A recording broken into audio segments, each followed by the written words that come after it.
Good morning, everybody. Mr. Riedl here. I'm excited to give you a garden update, but first I wanted to show you something new that I installed in the garden, drip irrigation. So let me show you that first.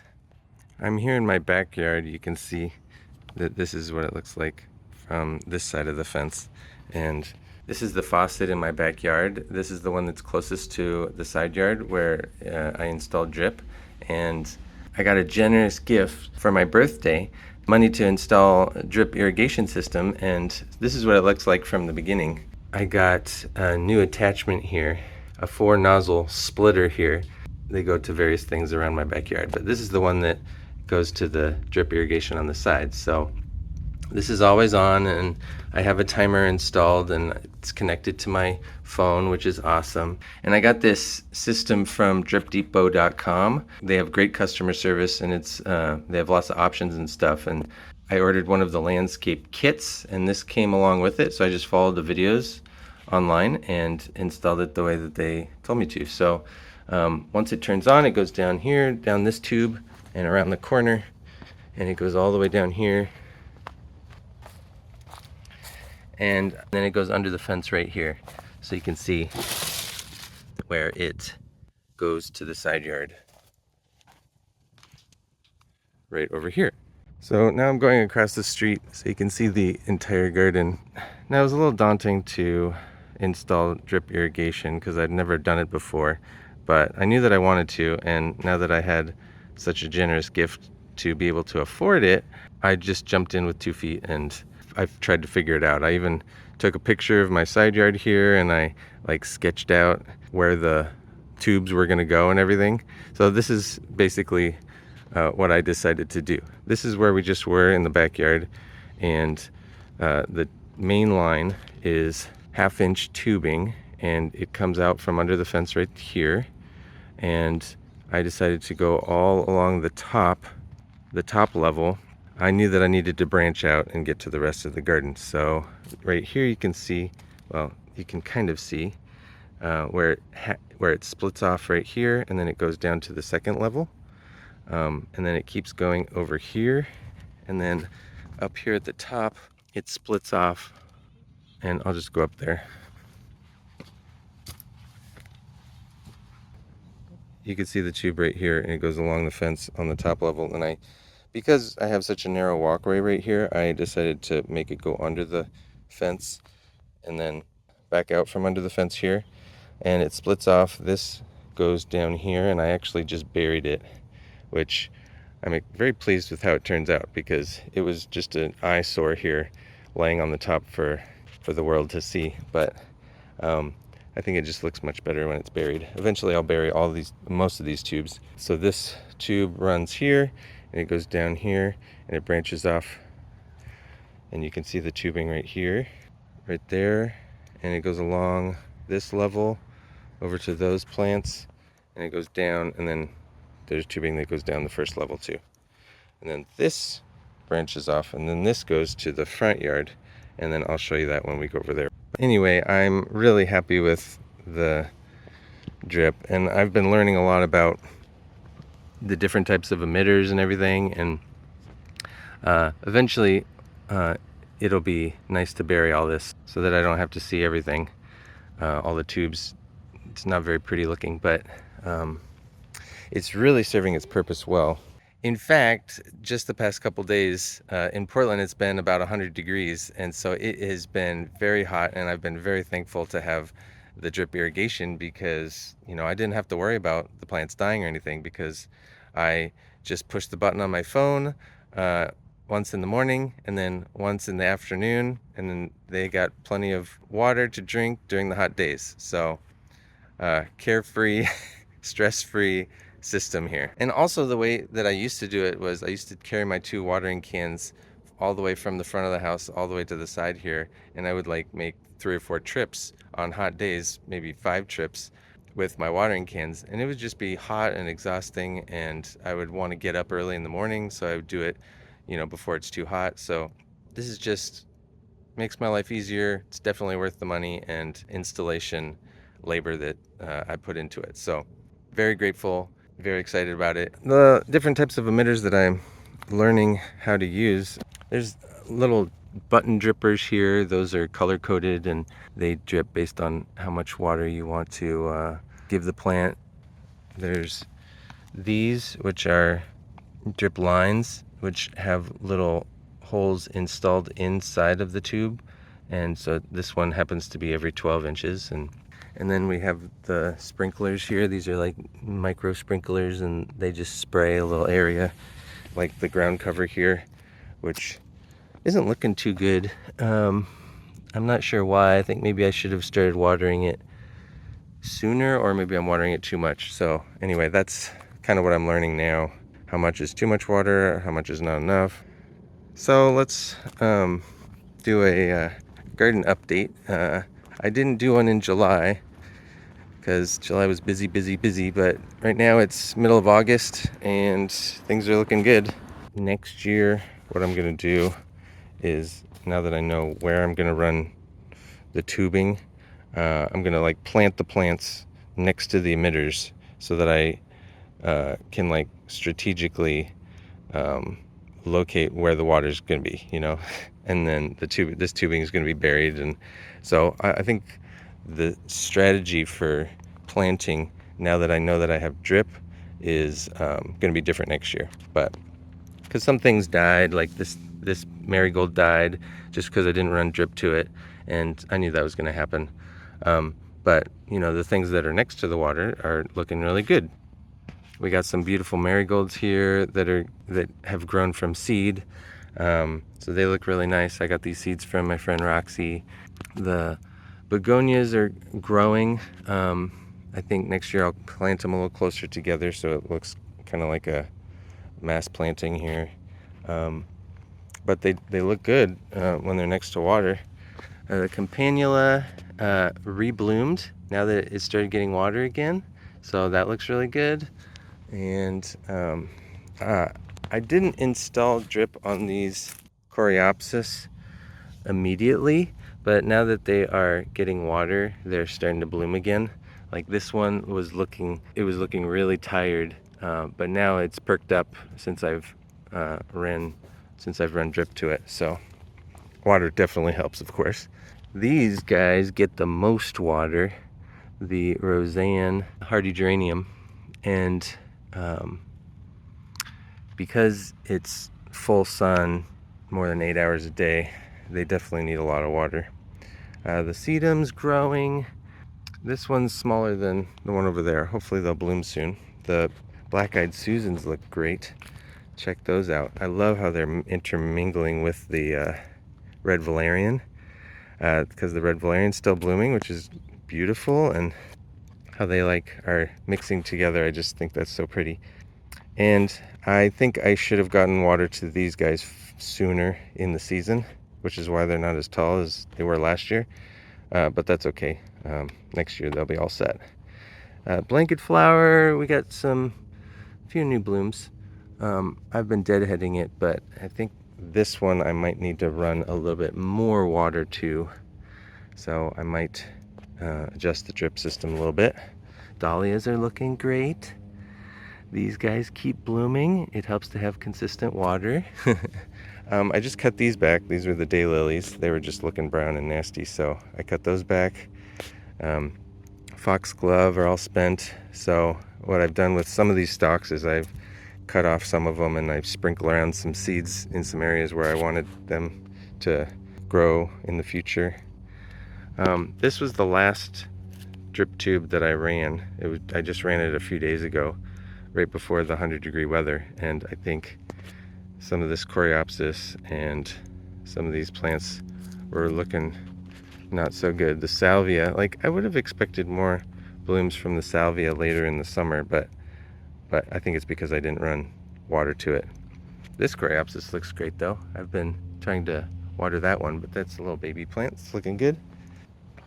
Some people online don't like the way that this bearded iris looks, but I really like it. I watch other gardeners on YouTube and they say how they don't like the look of bearded iris because it turns a little brown, but maybe mine looks better than some. There's a little bit of brown, but not much, and I just yank the brown ones when they wilt, and I still love the beauty of the foliage.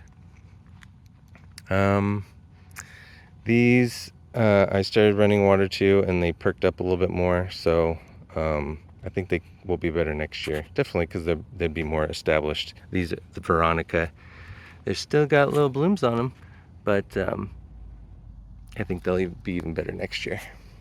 Not many blooms in this area. I think having drip to it next year will allow the blooms to last longer. These Roseanne geraniums look great. It's very interesting how running consistent water to them make them perk up, so they kind of grow up higher, like vertically. Whereas when I was hand watering them with watering cans, they would grow more low to the ground and spread out more. But these are like going up vertically, so that's kind of fascinating, how it grows differently based on how the water is getting to the plant.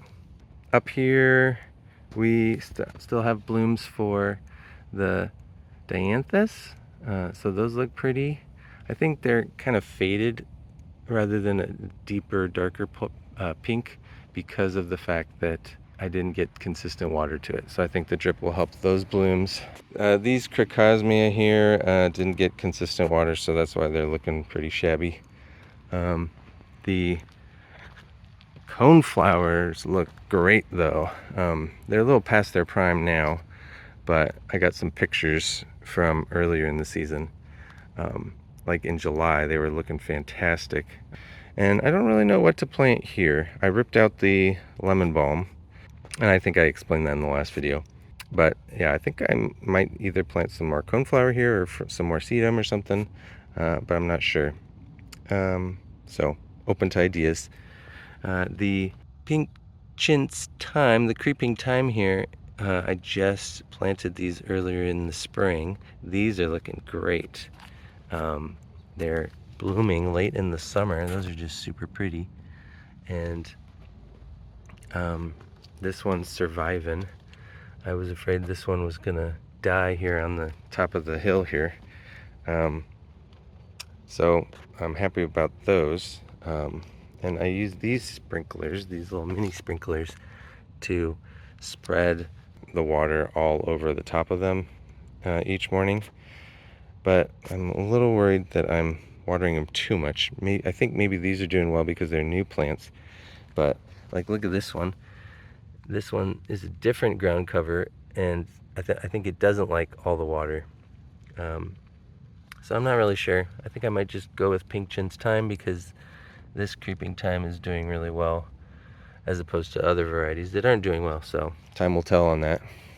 The creeping rosemary here, and all along there, those are looking great, even though I didn't run any water to them. So I'm really grateful for that.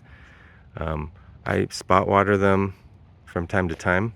I set a schedule on my phone and make sure that they aren't completely dry. So I'm grateful for that, because I didn't want to run a single line to each one. Hey, check out the blanket flower. This blanket flower is looking great. I love this one. Very beautiful. I'm gonna have to deadhead some of these red valerian. It's very interesting how some, like these here, don't do as well as the ones over there. So the spots are very different. More dahlias, very beautiful, growing well here. And this just started blooming all of a sudden. I was afraid that this bacopa wasn't going to bloom again, but again, running the drip line to the plant, definitely helpful. Verbena are looking great, mixed in here with the alyssum. So pretty. These weren't blooming through the middle part of July, and then they all of a sudden rebloomed again. So I kind of think it kind of goes in waves. And running water to this sage also helped this to rebloom too. I always thought that it would just stop reblooming in the summer, but since I've run water to it, it started, more blooms have started popping up. Very nice. Zinnias always look great. Very beautiful next to the coneflower here. And I just love these two coneflower in particular, because, like, seriously, they've looked like this It's like it's frozen in time for over a month now because they started blooming early July. So um, it's really like they're frozen, and the blooms just last so long. So it's awesome. And then the zinnias, I've been deadheading these. Like you can see, some of them are getting a little crispy. But I deadhead them, and then they keep blooming, and it's wonderful. What else over here? Oh, update on this. So this concrete slab, I finally have decided what I'm going to do with it. I'm going to plant plants around here and on the left here. And then I'm just going to clear off this slab and then just put a bunch of rocks here. And then I have a friend, coworker, who paints rocks for fun and displays them in her yard, in her garden, like a little rock garden with, you know, painted rocks. So I think I'm going to do something similar, and my kids will probably want to help me too. And then up here, some more coneflower. This is the new plant this year, and then this one was planted last year. So they're doing really well. I love the contrast of the black-eyed Susan with the coneflower. I was just hoping that this would grow a little taller so it kind of matched a little bit, but again, now that I have drip, it might be better next year. So that is update for the side yard. This way to the front. I really love the impatiens right here, but I think next year I'm going to plant more of them and then run longer drip line all throughout them. Okay, the front here, as you can see, I ran the main line along the house. I'm going to bury that. I ran an elbow here and an elbow here. Oh, new bee, by the way. I got that from dripdepot.com. I just think that's so cute and silly. Front and center here in the front yard. But anyway, yeah, I'm going to bury the drip lines, and this was looking awesome through the month of July. I think I just need to deadhead it and trim it back, and then it'll probably, more blooms will come out. And then Crocosmia here look great. Check out these blooms. I love the way these look. And this is newly planted just this spring. So thank you, Roxy, for those. They look really nice. And the mums are going to bloom later in the fall. Hardy geranium look great, and the begonias and dahlias look good here too, except something's eating these. And it's just this plant too. It's kind of strange. So that doesn't look good, but this one looks great.